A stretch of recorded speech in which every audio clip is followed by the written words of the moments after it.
Bonjour à vous, peuplade des internets, j'espère que vous vous portez bien. Moi, aujourd'hui, ça va tip top. Comme vous aurez pu le lire dans le titre de la vidéo, aujourd'hui, je vais vous parler de la sensibilité chez les hommes, surtout dans leur rapport avec les femmes. Parce que voilà, c'est quelque chose qu'on lit énormément sur internet. On écoute beaucoup de gens qui disent, voilà, les hommes, ils n'ont pas le droit de se permettre d'être sensibles. Comme d'habitude, je pense qu'il y a toujours un peu du vrai quand il y a quelque chose qu'on transmet autant souvent. Mais comme souvent aussi, je pense que c'est pas très précis les mots employés. Parce que la sensibilité, c'est quelque chose de très large. Je pense qu'il y a des qualités dans la sensibilité. Et effectivement, il y a des défauts qu'il faut éviter. Particulièrement si vous êtes un homme. Parce que la société sera moins permissive sur ces défauts chez les hommes que chez les femmes. Je vais faire le parallèle avec des défauts qu'on est plus permissif en étant un homme que quand on est une femme. Mais voilà, en tant qu'homme sensible, je me suis dit que j'allais vous faire un petit témoignage sur le sujet. Vous donner mon avis et puis après on pourra en discuter ensemble dans les commentaires. Tout ça c'est dans cette vidéo, je suis essoufflé là, ça monte fort. Allez, c'est sans plus attendre. Comme d'habitude, on va commencer par définir les mots qu'on utilise dans cette vidéo. Sensibilité, à quoi ça me fait penser la sensibilité? Alors, moi ce que ça me fait directement penser, c'est si on joue à un FPS par exemple, que ce soit avec une manette ou avec une souris, vous avez un setting, c'est la sensibilité du curseur. Donc, si vous avez une sensibilité basse, vous êtes, souvent c'est sur 10, donc vous êtes à 1 sur 10. Si vous mettez tout à droite avec votre curseur, avec votre joystick, qu'est-ce qui va se passer? Le curseur, il va bouger lentement. Qu'est-ce qui se passe si vous mettez 10 comme sensibilité? Si vous faites un petit coup, le curseur, il bouge très vite. Donc, c'est plus dur de viser, par exemple, parce que ça va très vite. Et puis, à l'inverse, si c'est lent, ça prend beaucoup de temps, justement, à centrer là où on veut aller. Du coup, sensibilité au niveau des émotions, je pense que c'est la même idée en fait. Il va y avoir un événement A, X ou Y qui arrive. Donc par exemple, je sais pas, vous ratez un test à l'école. Si vous avez sensibilité 1, ça va peu vous affecter. Ça ne veut pas dire que vous n'allez pas ressentir des émotions. Si vous avez sensibilité 1, ça veut peut-être dire que pour que vous pleuriez par exemple, et je vais revenir sur les émotions plus tard parce que c'est pas que pleurer, c'est vraiment large. Mais par exemple, pour que vous pleuriez, pour que vous ayez vraiment cette émotion qui soit tellement forte que vous ayez une réaction physique, il faudrait peut-être, je sais pas, le décès d'un des parents ou quelque chose vraiment de tragique comme ça qui, c'est quelques fois dans la vie que vraiment ça va susciter des énormes émotions.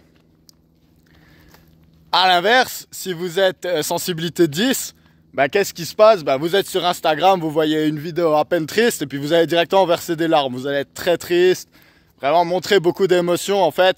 Et vous allez avoir besoin de temps pour pouvoir sortir de cette émotion. Donc quand on dit sensibilité, je pense qu'on parle de ça. Ça veut dire tel événement, même si on les vit jamais de la même manière, le décès d'un parent, ça va affecter tout le monde de manière différente.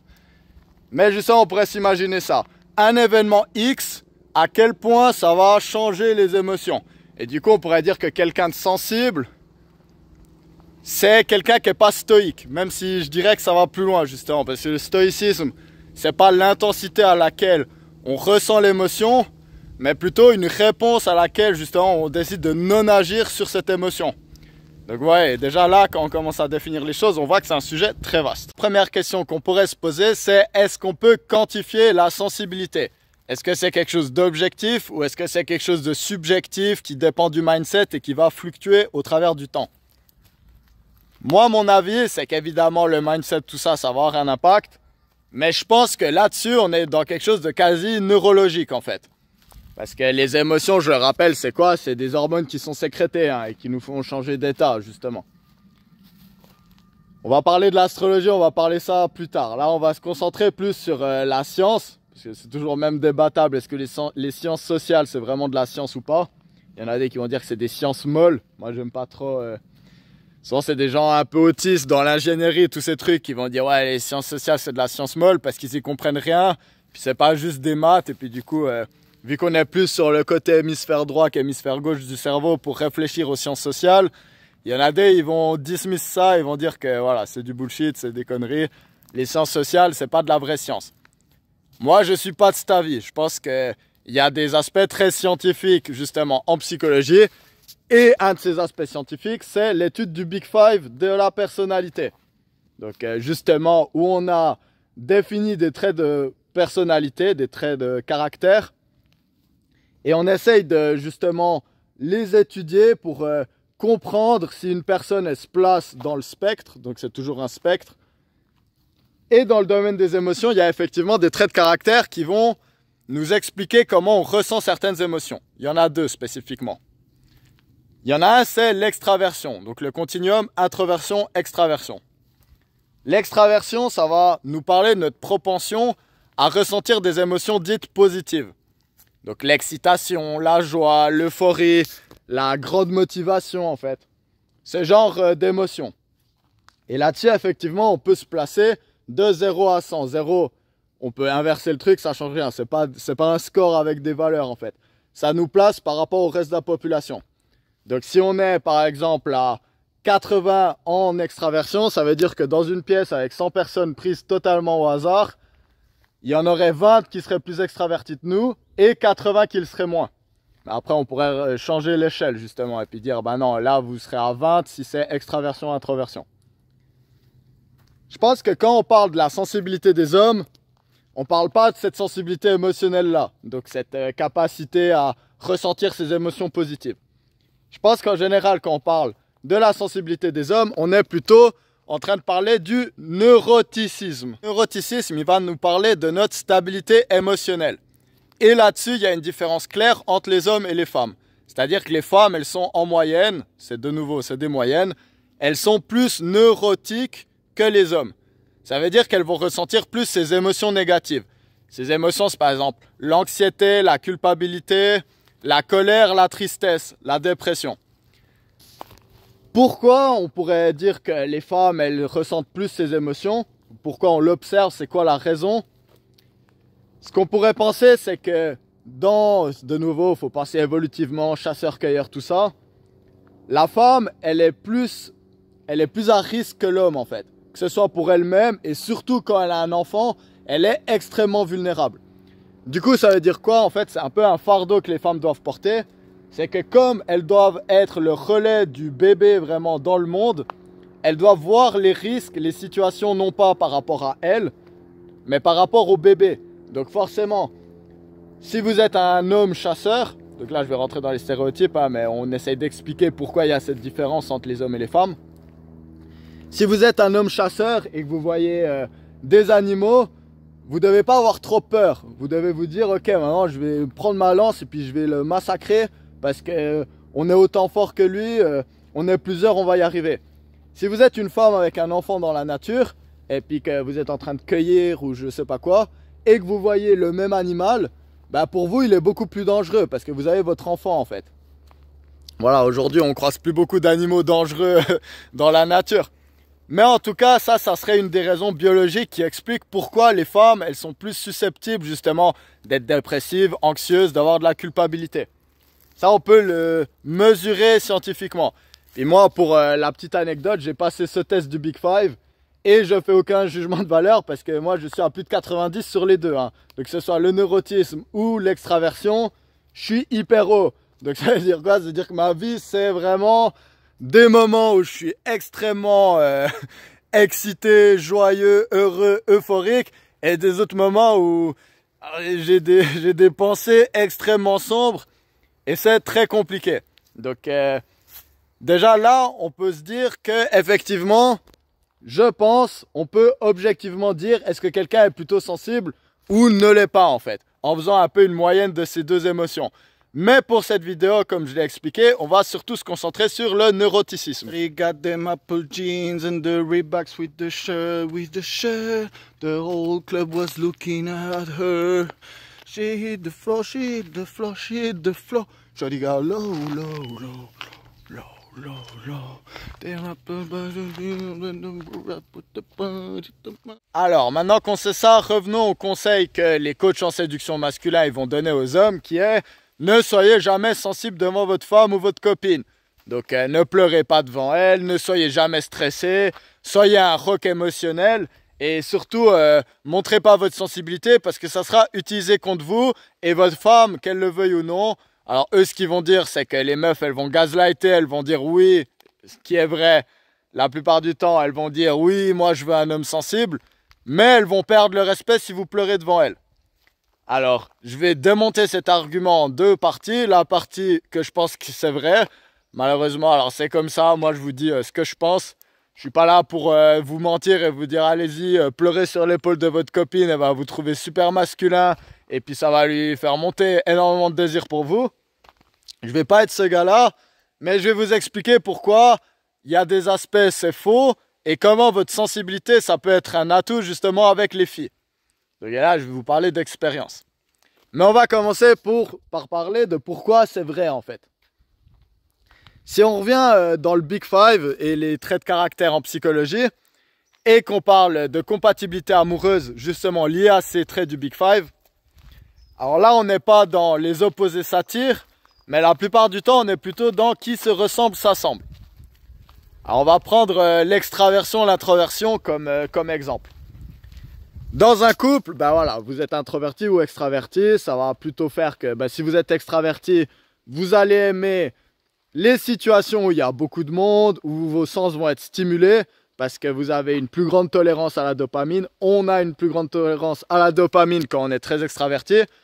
Donc voilà, c'est pour ça que moi je me sens en paix, tranquille que dans un club où il y a de la psytrance à fond, avec des lasers partout, puis plein de gens qui me bousculent. Là, mon cerveau, il est en paix, tranquille. Il y a beaucoup de gens, les personnes plus introverties, ça va être beaucoup trop pour elles. Hein. Je sens c'est une trop grande stimulation de dopamine.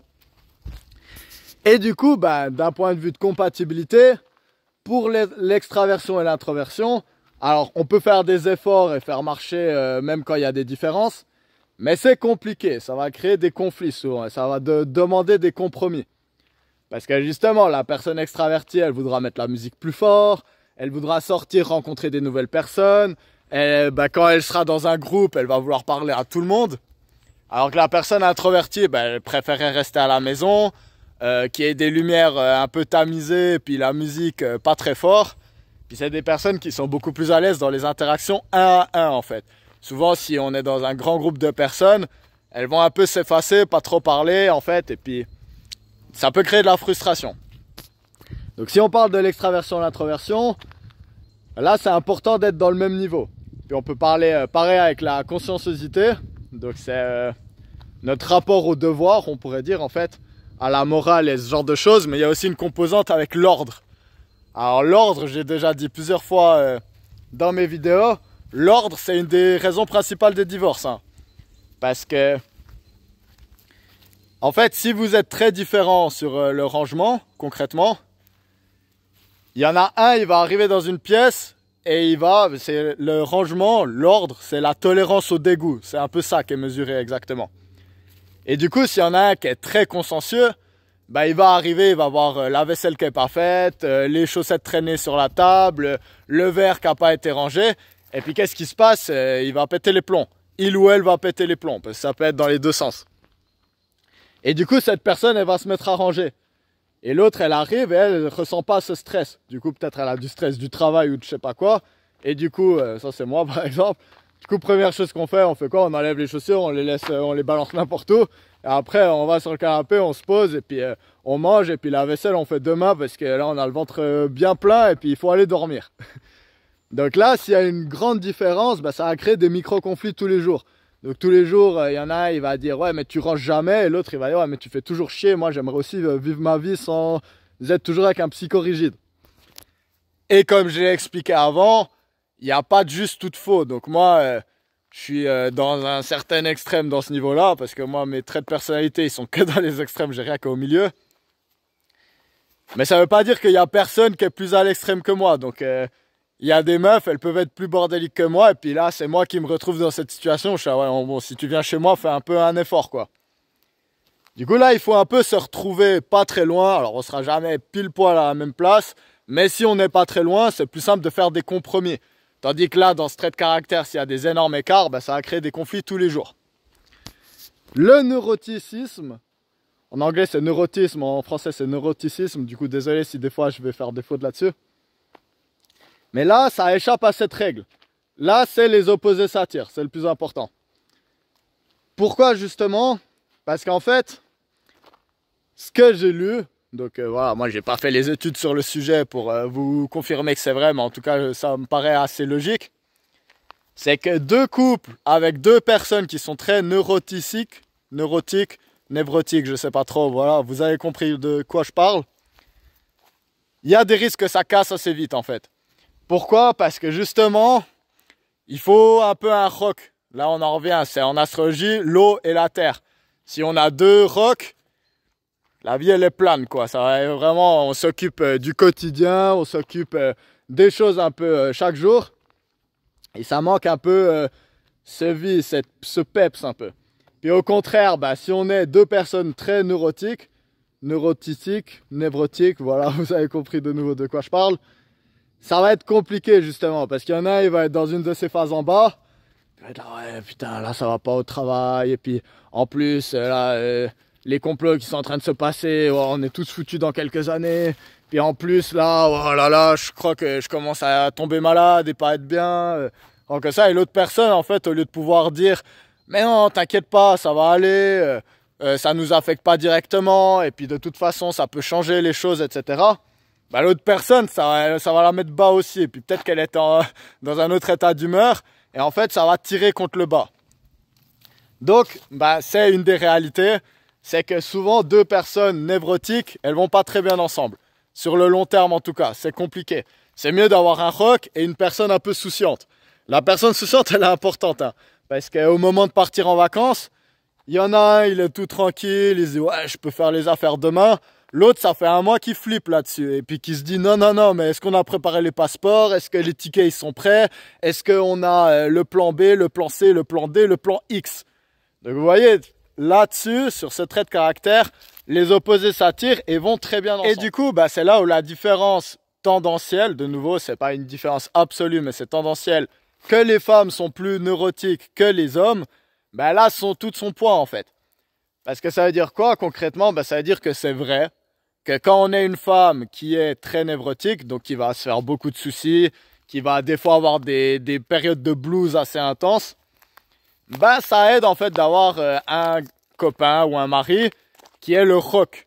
Ça, on l'entend très souvent. Si on regarde les femmes mariées qui sont vraiment amoureuses de leur mari et puis que vraiment elles voient cette compatibilité, souvent ça va être un argument qui ressort. Ça va être ce côté-là. Mon mari, mon copain, c'est un rock. Vraiment, il est toujours là, toujours stable, je peux toujours me reposer sur lui.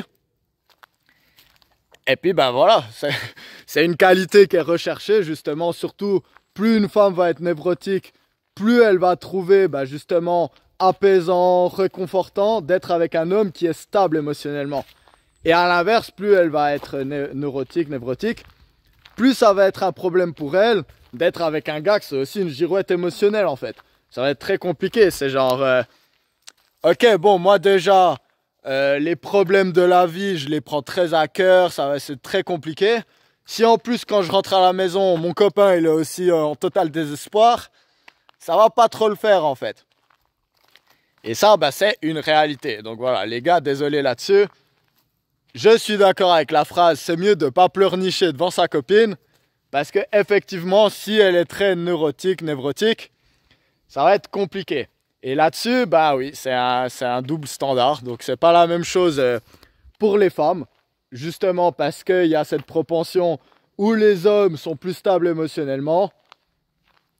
Ça va rarement être un deal breaker pour un homme de dire « Ah ouais, ma copine, elle est toujours dans ses émotions et tout. » Il va dire « Voilà, si elle a les qualités que je recherche, voilà, j'ai pas besoin de dire les qualités que les hommes recherchent chez les femmes, il y en a plusieurs.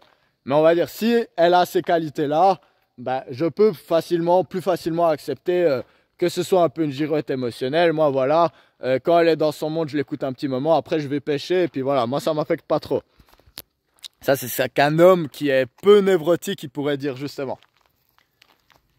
Mais du coup, la question c'est comment remédier à ça. Déjà, je pense qu'il y a un truc qui est important, c'est qu'il faut comprendre que dans chaque défaut, il y a des qualités qui viennent. Et du coup, il y a des traits de caractère qu'on peut dire masculins et des autres qui sont féminins. Et je pense que le plus important, c'est que pour être attirant aux yeux du sexe opposé, ça va pas être qu'on n'a pas le droit d'avoir les qualités du sexe opposé. Bah, par exemple, si on est un homme, avoir les qualités féminines, ou une femme avoir les qualités masculines, l'important c'est de pas avoir les défauts de l'autre sexe en fait. Parce que c'est là où justement ça fait un peu redondance. Par exemple, pour le cas d'une femme, moi je pense que sincèrement, il n'y a pas beaucoup d'hommes qui vont voir une femme qui est remplie de motivation, de drive, qui sait se défendre pour elle-même, qui fait du sport, qui est en bonne santé, qui est entreprenante. Ça va pas être mal vu de la part justement d'un homme quand il voit une femme qui a ces qualités-là. Parce que c'est des qualités, c'est bien d'avoir des qualités. Ce qui va être détrimental, c'est l'absence de qualité féminine et le trop-plein de défauts masculins. Donc ça va être quoi par exemple? Je l'ai dit, j'allais donner un exemple de où c'est que c'est pas égal. On va parler de la vulgarité par exemple. Sex, drugs and rock'n'roll comme on dit.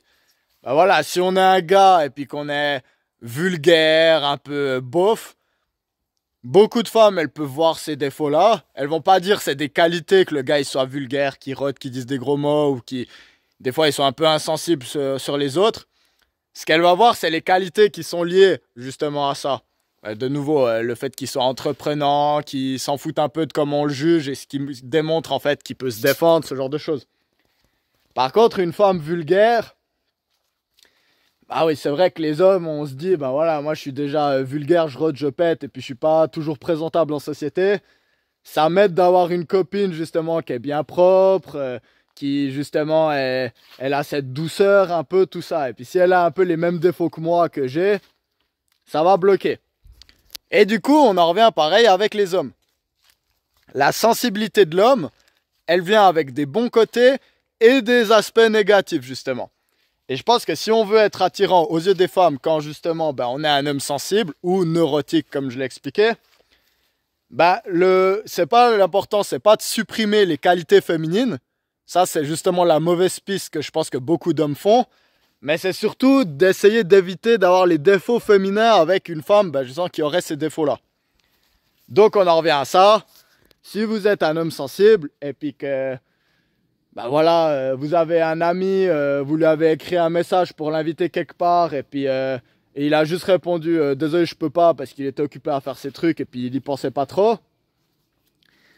Si votre femme ou votre copine elle rentre du travail et qu'elle a eu des problèmes graves, monopolisez pas la parole pour parler de pourquoi ça vous fait chier que votre pote il vous ait juste répondu un petit message. Parce que là, justement, votre copine, votre femme, elle va se dire oh là, c'est à ça que ça ressemble, quelqu'un qui prend trop à cœur des petits détails de la vie quotidienne. Puis peut-être elle avait envie de vous raconter qu'est-ce qui s'est passé chez elle dans sa journée de travail, comment sa collègue Stéphanie, elle a de nouveau fait une remarque désobligeante, passive-agressive, je sais pas quoi, bref, des histoires de meufs. Si vous lui rajoutez des histoires de meufs de votre côté, elle va pas trop kiffer. On en revient au même exemple que l'homme vulgaire qui a déjà ses défauts. Si en plus sa copine, devant tout le monde, elle rote, elle pète et puis elle fait elle dit des gros mots. Ça veut pas dire que c'est un deal breaker forcément, mais voilà, on va le prendre un peu. Si c'est répété, ça va créer un peu du dégoût et ça va baisser l'attirance, ça c'est clair. Et du coup, ce que je dirais justement aux hommes sensibles, c'est que quand vous avez vos petits chichis qui vont venir, donc là vraiment je parle d'expérience, moi j'ai ces petits chichis là, il faut en parler à vos amis, à des meufs amies si vous avez ça. Alors voilà, ça sera le sujet pour une autre vidéo, l'amitié homme-femme, est-ce que c'est vraiment possible? Alors voilà, je vous conseille pas de vous confier tout le temps à une amie fille si vous avez une copine, parce que là on est un peu dans la zone grise de est-ce que c'est émotionnellement trompé ou pas. Bref, c'est un peu compliqué. Surtout, est-ce que vous avez envie que votre copine ou votre femme, elle se confie à un autre gars plutôt qu'à vous? C'est ça qu'il faut se poser comme question. Hein. Mais du coup, voilà, l'important, ça va être déjà de parler des petits problèmes à quelqu'un d'autre, de pas trop peser. Si vous avez des sœurs ou votre mère, parlez-leur à elles. Ça, c'est important. Pourquoi? Je vais revenir plus tard sur pourquoi c'est intéressant de parler à des femmes de ce genre de problème. En un mot, c'est l'empathie. Hein. Mais du coup, voilà, parlez à des autres personnes. Surchargez pas votre copine de ça. Et surtout, après, aussi tout seul. Donc, apprenez, c'est très important. Si vous êtes un homme qui est névrotique, je l'ai dit, alors oui, il y a la dépression, le blues, la culpabilité. Mais c'est quoi l'émotion principale des hommes sensibles? Et puis là, c'est intéressant de nouveau avec les les tirades féministes qui vont dire oui, les hommes ils doivent apprendre à exprimer leurs émotions. L'émotion négative que les hommes ils ressentent en majorité, c'est la colère. Donc c'est celle-là qu'il faut faire attention. Donc ouais, parce que ça peut vraiment faire flipper. Il faut pas rentrer dans une colère rouge, noire ou je sais pas quelle couleur, violette si vous les mélangez. Il faut pas rentrer dans une méga colère devant votre copine. Ça c'est très important, surtout si c'est pas justifié. Alors bien sûr, si vous êtes dans la rue et il y a un gars qui vient vous agresser, soyez en colère, pétez-lui la gueule, hein. Défendez votre copine, là ça va être bien vu. Mais si vous rentrez et puis que vous êtes ouais putain, il y a de nouveau un gars, j'étais en train de conduire, il a pas respecté ma priorité de droite, et que vous lâchez ces émotions négatives, vous, votre copine, les femmes elles ressentent moins la colère, elles ressentent plus la peur, ce genre de choses, ça va pas la mettre dans un bon état émotionnel. Du coup, quelque chose de très important, les gars, faites des pratiques comme la méditation, allez dans la forêt, vous criez tout seul, faites des sports de combat. Waouh, super important. Le sport de manière générale, super important pour réguler les émotions et chasser le démon, comme je dirais. Mais les sports de combat, waouh, incroyable. Là, j'en fais plus en ce moment, mais je suis très intéressé par recommencer. Parce que justement, moi, dans mes périodes les plus sombres, j'ai fait du Muay Thai, donc la boxe Thai, ce genre de sport. J'ai fait du MMA aussi. Waouh, mais qu'est-ce que je suis zen le reste de la semaine. Parce que justement, moi, il y a beaucoup de choses qui m'énervent. Et quand je fais des sports de combat et qu'il y a un truc qui m'énerve, je me dis juste genre, waouh, je me réjouis de ce soir. Pow, pow, pow, foutre des coups de pied dans un sac là et puis crier et faire sortir le démon. Donc si vous êtes un gars, super important, il faut éviter de reproduire ces défauts féminins, on va dire. Justement, les mauvais aspects de ressentir ces émotions négatives, la colère, culpabilité, la peur.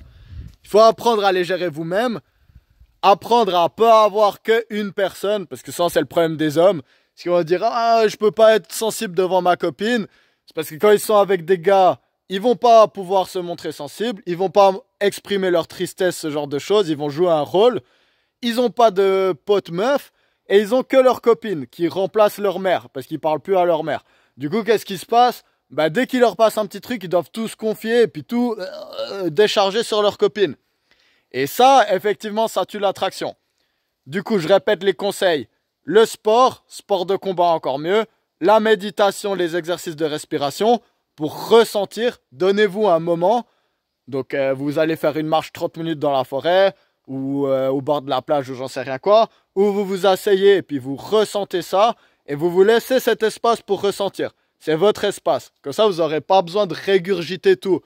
Il y a des trucs, c'est important. Hein. Je vous dis pas... voilà, de nouveau, on en revient à l'exemple. Vous avez votre mère à l'hôpital, bien sûr, vous pouvez en parler à votre copine, à votre femme. Hein, donc, il ne faut pas se renier non plus.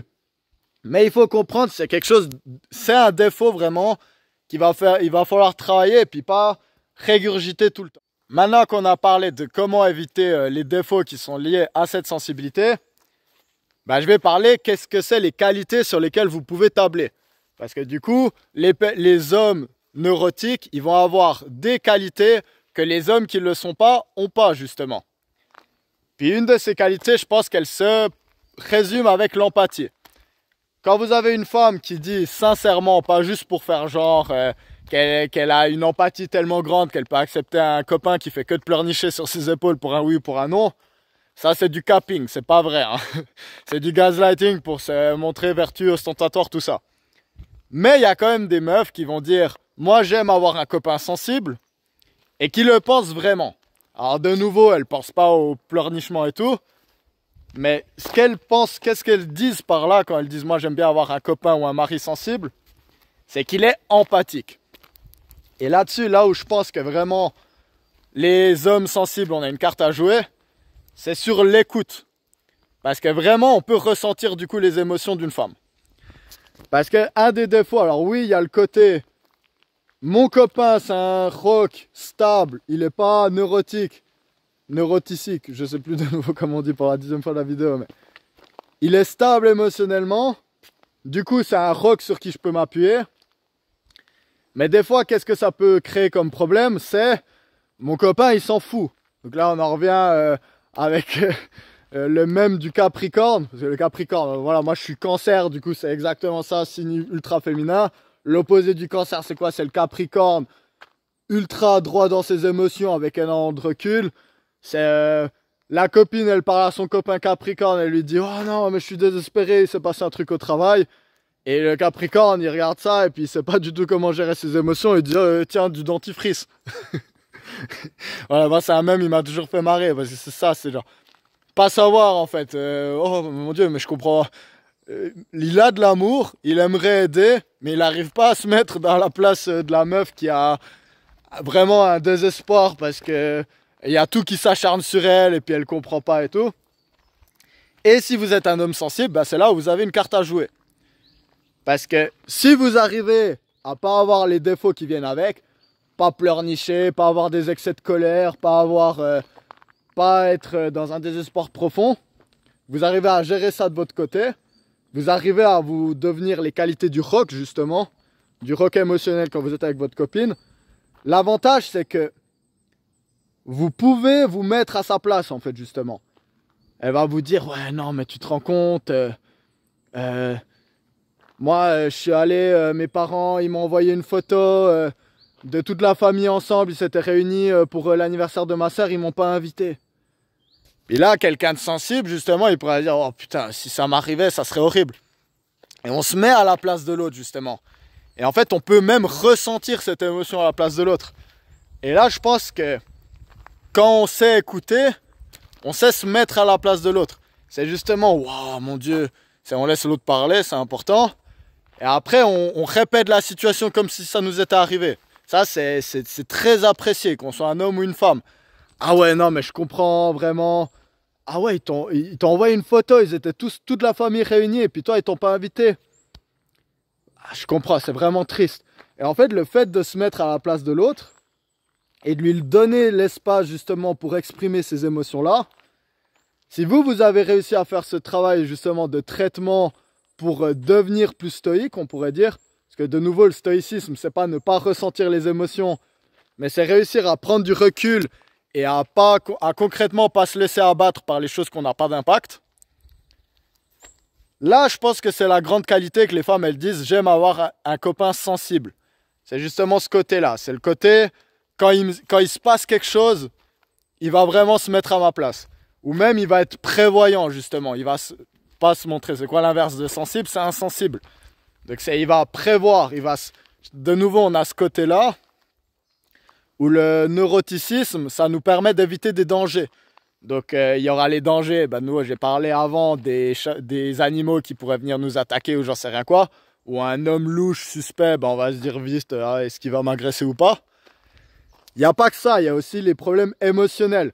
Donc par exemple, quelqu'un qui va être très neurotique, bah justement, il va être très souciant de est-ce que mes actions, surtout si c'est quelqu'un aussi qui est agréable, il ou elle va avoir cette prédisposition justement à faire attention de ne pas blesser les sentiments de l'autre à l'avance. C'est ça, on en revient à l'empathie, il va pouvoir se dire ah ouais non mais... là, il faut vraiment que je fasse attention. L'année passée, on n'a pas invité ma femme pour l'anniversaire des grands-parents. Ça lui a fait vraiment de la peine. Bah, qu'est-ce que je fais? Je prévois, j'appelle la sœur ou j'en sais rien quoi. On dit, ouais, mais tu diras pas, mais cette année, tu l'invites. Hein. Je sais pas, je vous donne un exemple un peu bidon, mais bref. Vous aurez compris la situation. Il y a vraiment un côté positif, en fait, à la sensibilité. Il y a un côté vraiment humain aussi, je trouve. Et puis ça, c'est, je pense, quelque chose qui peut être justement... admirable chez les hommes sensibles. Donc moi je me rappellerai toujours, un jour je regardais Platoon, le film sur la guerre du Vietnam avec Charlie Sheen, et j'ai regardé ce film avec une de mes ex. Alors on regardait le film, et au milieu du film, il y a une scène vraiment atroce en fait, parce que le Platoon c'est la troupe en fait de l'armée américaine. Ils sont au Vietnam, justement, ils font leur vie. Et il y a un des membres, il se fait sniper. Et du coup, la scène, elle est super bien faite pour retransmettre le stress qu'ils ressentent tous. Parce qu'ils entendent juste, ils sont dans la jungle, ils entendent un coup de feu, ils voient un de leurs potes, que c'est la famille, Brothers in Arms. Hein. Quand on part à l'armée, ça devient la famille encore plus que notre vraie famille. Parce qu'on se défend chacun, justement, pour éviter de mourir. Et du coup, le gars, il tombe. Et là, il y a un énorme stress, ils savent pas si c'est fini, qu'est-ce qui se passe. et ils voient un type se barrer dans le village. J'ai vu qu'une fois le film, du coup peut-être je vais raconter faux, mais vous allez comprendre. Ils retournent dans le village et là, toute la platoon, ils arrivent. Alors ils mettent l'ordre, ils en tapent un ou je sais pas quoi. Et il y en a un, il a un désir de vengeance vraiment fort. Et ils retrouvent pas le gars qui a tiré. Ils savent même pas si les gens du village ils sont complices ou pas. Et qu'est-ce qu'il fait? Bah, il prend une petite fille, il l'arrache par les cheveux et puis il l'amène dans un coin de forêt. Puis on sait tous qu'est-ce qu'il va faire à cette petite fille pour se venger.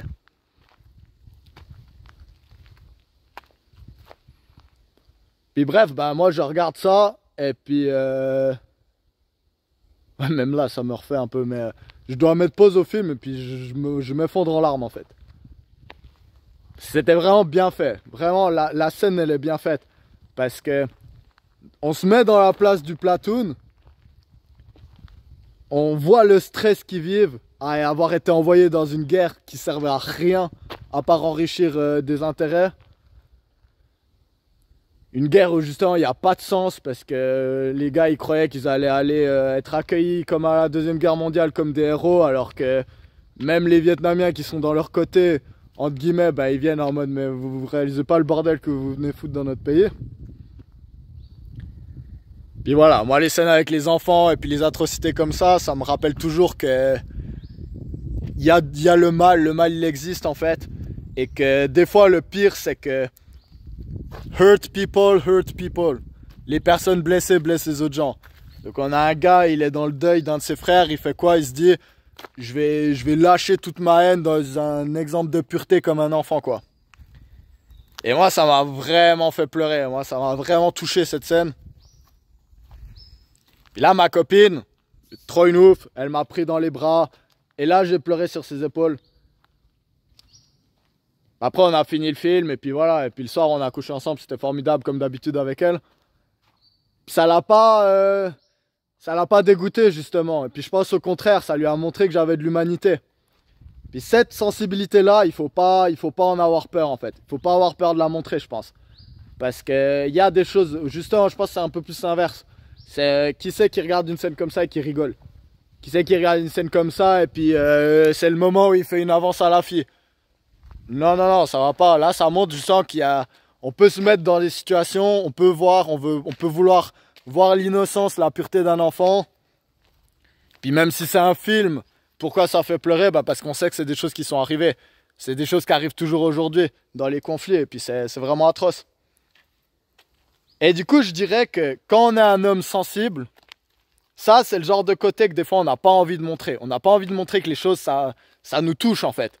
Surtout si on est dans un groupe de potes avec des gars qui sont pas autant sensibles et qui eux, bah, ils s'en foutent, ils en rigoleraient, ils feraient des blagues. Attention, ça veut pas dire que les blagues, pour moi les blagues, on peut même faire des blagues sur ce genre de sujet. Parce que je sens les blagues, c'est un outil en fait pour pouvoir transmuter ces énergies très très sombres en fait en quelque chose de positif. C'est pour ça que même les gens dans des camps de concentration, ils faisaient des blagues sur leur situation ou dans les goulags ou autres. Mais voilà. Ça, c'est important parce que beaucoup de mecs sensibles, ils vont totalement effacer cette sensibilité. Ils vont totalement jouer un rôle. Ils vont mettre les lunettes de soleil, la casquette et tout, le bandana de thug. Et en fait, la plupart des thugs, c'est des gars sensibles. C'est des gars qui ont été blessés et parce qu'ils montrent qu'ils prenaient les choses avec beaucoup d'humanité, très à cœur. Et en fait, le problème, c'est que quand on est quelqu'un de sensible et qu'on se moque de nous pour ça, donc par exemple, on va se faire émasculer par une fille parce qu'on va pleurer et puis c'est une meuf pas cool et puis elle va se moquer ou elle va dire je sais pas quoi, ou elle va même pas se moquer directement vers nous mais vers des autres personnes de manière détournée et puis ça va vraiment prendre à cœur. Et du coup, bah, ça c'est moi typiquement quand j'avais 13-14 ans, hein. Le plus gros thug, peut-être pas le plus gros thug du monde parce qu'il y a de la compétition, mais j'étais un caïd, j'étais un bully. Et puis ça va se tourner avec beaucoup de violence parce que justement, on veut pas montrer notre sensibilité, notre empathie à être blessé. Du coup, on a des pics pour se protéger en fait. C'est ça, le cancer. Moi, je suis cancer, il a les pinces. On veut pas amener les gens dans notre château de sable avec nos petites décos tranquilles. On veut pas montrer notre sensibilité, on veut pas montrer que nous, on adore juste faire les imbéciles avec nos enfants, nos nièces, nos neveux, etc. Puis jouer tout gentil.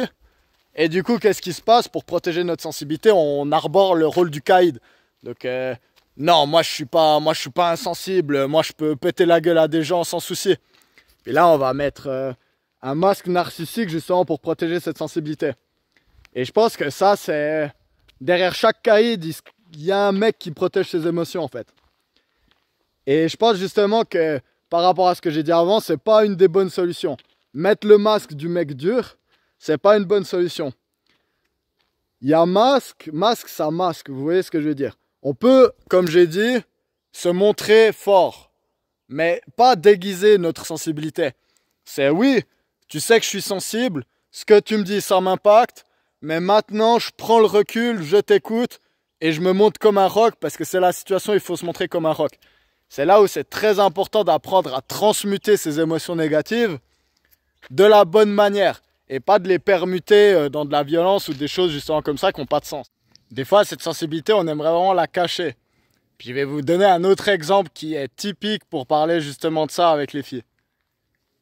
Moi, ça m'est arrivé de partir en soirée et de tout bien ranger chez moi. Alors ça, c'est tout le temps, hein. Moi, c'est jamais autant clean que quand je m'attends à peut-être qu'il y ait quelqu'un qui rentre chez moi. Puis bref, je nettoie tout, je fais mon lit. Et qu'est-ce que c'est des fois mon réflexe? C'est de me dire genre, ah bon, mais mes petits doudous que j'ai depuis mon enfance là, et puis avec lesquels je dors, je vais les cacher dans l'armoire. C'est justement, on en revient à ça. Je me dis, non mais, imagine, je ramène une meuf, elle arrive et puis elle voit ma petite vache doudou, mon énorme requin, mon petit pingouin, etc. Et ça, c'est quelque chose que j'ai souvent fait. Je me suis dit, oh non, faut cacher ça et tout. Et en fait, vraiment, avec le temps, qu'est-ce qui s'est passé? C'est passé que des fois, il y a des filles, elles sont venues quand j'avais pas eu le temps de les cacher, ou alors que vraiment je m'en foutais parce que, de nouveau, j'avais vraiment confiance qu'il n'y aurait pas de souci. Waouh, ce détail de je suis un gars qui dort avec des pluches. Puis voilà, moi j'ai ce côté un peu cancer, je vais prendre la pluche, et puis quand je fais une blague, c'est la pluche qui va faire la punchline, et je fais une petite voix. Ou quand je fais mon lit, je vais les mettre. Alors ouais, je vais peut-être pas leur mettre la couverture dessus, mais je les mets un peu en bande comme ça. Et ça, en fait, c'est quoi? C'est jouer à la poupée. C'est genre quand on a cet instinct paternel tellement grand, en fait, paternel ou maternel, qu'on a envie de même des pluches, on va s'en occuper, en fait. Et ça, c'est typiquement une sensibilité que les gars, on pourrait se dire, oh non, il faut pas faire ça et tout. Mais moi, je vous dis, hein, alors, est-ce que un jour j'aurais pu ramener une meuf et puis qu'elle voit ça et puis qu'elle se dise, mais c'est quoi ce bordel? Écoutez, vous savez, c'est possible. Franchement, c'est possible. Mais moi, ça m'est jamais arrivé. À chaque fois, elles ont vu ça. Genre, vraiment, elles me l'ont dit textuellement. Genre, c'est la cerise sur le gâteau. C'est genre... Pourquoi aussi? Ouais, forcément, ça aide si vous avez des attributs masculins. Puis voilà, moi, j'ai la chance d'avoir des attributs masculins assez dominants, surtout d'un point de vue physique. Donc voilà. Je vais pas rentrer sur les détails sur quoi. Donc, forcément, ça aide aussi. On en revient à ce que je dis avec... L'important, c'est pas de pas avoir les qualités de l'autre sexe, c'est surtout de pas... Si j'avais pas ces qualités masculines aussi, forcément, juste les pluches, ça va pas permettre à un gars totalement émasculé qui a juste des pluches, ça va pas être la qualité qui va faire vraiment que les filles, elles vont basculer et tomber dans ses bras. Non, parce que c'est plus une qualité, l'aspect maternel, tout ça, féminine. Donc, si on a les qualités masculines, il ne faut pas se priver des qualités féminines aussi. C'est là-dessus que je veux en venir en fait. Si je devais finir la vidéo par parler des signes astrologiques qui ont le plus de chances d'aimer la sensibilité chez les hommes, je parlerais forcément des femmes qui ont des signes d'eau, Scorpion, Cancer, Poisson, qui ont ces placements soit au Soleil, soit en Mars, parce que ça indique les qualités qu'elles recherchent chez leur partenaire. Et de nouveau, une femme qui a Mars en Poisson ou en Cancer, ou le Soleil en Poisson, Cancer, ou qui est ascendant Vierge ou ascendant Capricorne, ce qui donne la maison 7 en Cancer ou en Poisson. Parce que la maison 7, c'est toujours à l'opposé de l'ascendant. C'est la maison du partenaire. Je pense que ces femmes-là, justement, elles vont rechercher ces qualités féminines-là. Donc vraiment la capacité d'empathie, de se mettre à la place des gens et de, justement, le côté pas insensible, prévoyant, tout ça. Et elles vont être plus susceptibles d'accepter justement les défauts qui viennent avec. Oui, il n'est pas forcément stable mon copain. Des fois il pleure, mais c'est pas grave, je lui en tiens pas rigueur parce que je vois le travail qu'il fait. Donc ça peut aussi être une autre piste. C'est si votre copine, elle voit que vous êtes quelqu'un de sensible, mais que vous arrivez vous avez réussi à travailler là-dessus et à transmuter ça, d'autant plus, justement, elle va avoir du respect pour vous parce que vous n'êtes pas le Capricorne qui n'a pas besoin d'efforts pour ne pas ressentir ses émotions, justement. Lui, le Capricorne, ben là, je pourrais faire une vidéo sur les mecs insensibles, ben c'est l'inverse, justement. Lui devrait apprendre à se mettre à la place de quelqu'un qui a justement ces fluctuations émotionnelles. Mais du coup, ouais, moi, ça, c'est une des réalités astrologiques, en fait. C'est que si je rencontre une fille et qu'elle me dit qu'elle est poisson ou qu'elle est cancer, ouais, directement, moi, je vais justement lâcher un peu les mécanismes de défense. Je vais me dire, ouais, bah, cette personne, je peux vraiment parler des choses comme elles sont. L'écouter, se mettre à sa place, discuter. Et puis, très, très vite, on réalise, en fait, que on parle le même langage intuitivement. Surtout si elle a aussi Mercure en poisson ou en cancer. Voilà, ça sera tout pour la vidéo sur la sensibilité et les hommes. J'espère que, comme d'habitude, vous aurez appris des choses, que mon avis vous aura permis d'écouter un autre avis et de faire évoluer le vôtre.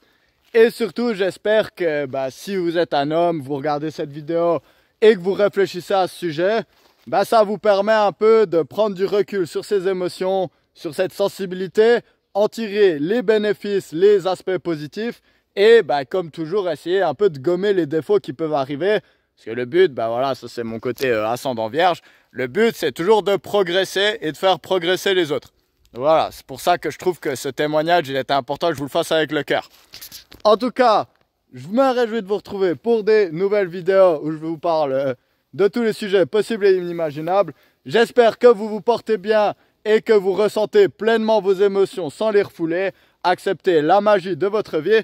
Je vous retrouve en tout cas tout bientôt et je vous fais plein de bisous. Allez, bye bye.